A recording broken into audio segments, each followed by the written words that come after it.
Jalan பெர்சியாரான் Makota residence காஜாங்கில் எதிர் திசையில் லாரியை செலுத்திய ஓட்டுநர் கைது செய்யப்பட்டார்.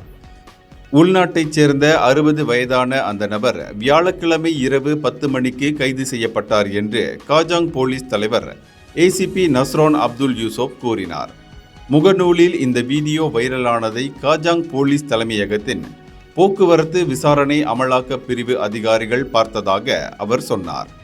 சம்பந்தப்பட்ட அந்த சாலையில் ஒரு லாரி ஓட்டுநர் எதிர் திசையில் லாரியை செலுத்தி இருப்பது தெரிய வருகிறது. இதனால் எதிரே வந்த வாகனங்களுக்கு இடையூறு ஏற்பட்டது. வீடியோ வைரலானதை அடுத்து அந்த லாரி ஓட்டுநர் யார் என்பது கண்டுபிடிக்கப்பட்டது.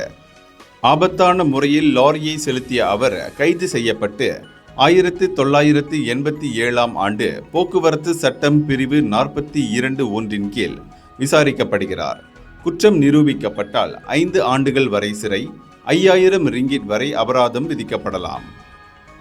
இந்தியர்களின் இதய குரல் மக்களோசை.